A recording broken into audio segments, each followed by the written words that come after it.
वृंदावन की पावन भूमि पर अनेक भक्त रहते थे। उन भक्तों में एक गरीब ग्वाला भी था। उसका जीवन बहुत साधारण था। कुछ ही गायें थीं। उन्हीं का दूध दही बेचकर वह परिवार का पेट पालता था।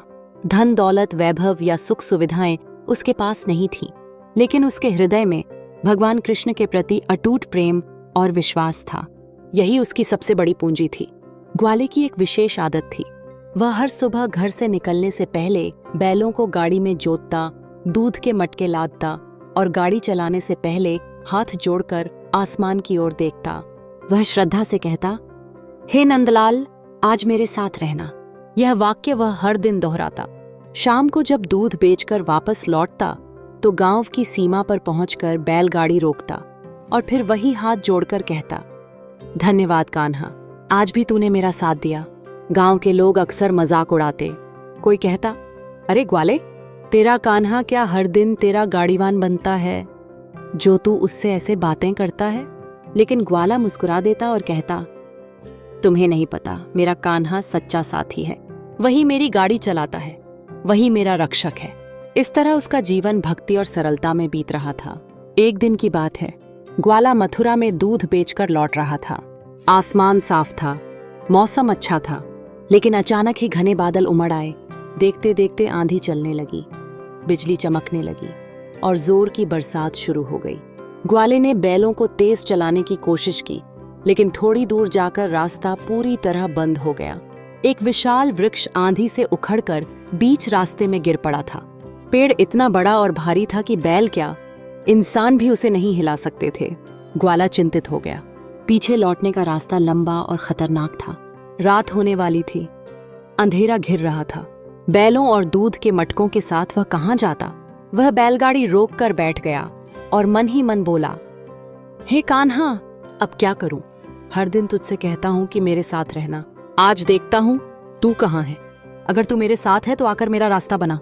उसके होंठ कांप रहे थे, आंखों से आंसू बहने लगे। ये पुकार उसकी आत्मा से निकली थी। ग्वाला प्रार्थना कर ही रहा था कि अचानक उसे बांसुरी की मधुर धुन सुनाई दी। यह कोई साधारण ध्वनि नहीं थी। उस धुन में करुणा भी थी और आनंद भी, जैसे उसकी सारी थकान और डर मिट गया हो। उसने देखा कि सामने से एक सुंदर बालक चला आ रहा है। बालक का रंग सांवला था, पीले वस्त्र पहने था, गले में वनमाला थी और हाथ में बांसुरी। उसके चेहरे पर ऐसी मुस्कान थी जो सीधे हृदय को छू जाए।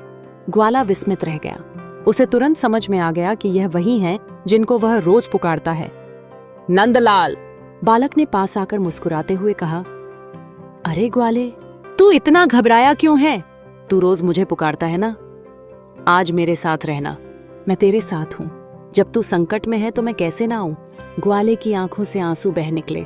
वह बैलगाड़ी से उतरकर दौड़ा और कृष्ण के चरणों में गिर पड़ा। रोते रोते बोला, कान्हा, तू सचमुच आ गया? मैं तो बस नाम लेता था, सोचता था तू सुन रहा है, पर आज तो तू सामने खड़ा है। यह मेरे जीवन का सबसे बड़ा सुख है। कृष्ण ने उसके सिर पर हाथ फेरते हुए कहा, भक्त की पुकार व्यर्थ नहीं जाती। तेरे प्रेम ने मुझे यहाँ खींच लाया। चल, अब देख कि तेरा रास्ता कैसे साफ होता है। इतना कहकर कृष्ण ने अपनी छोटी सी उंगली उठाई। ग्वाला आश्चर्य से देखता रहा।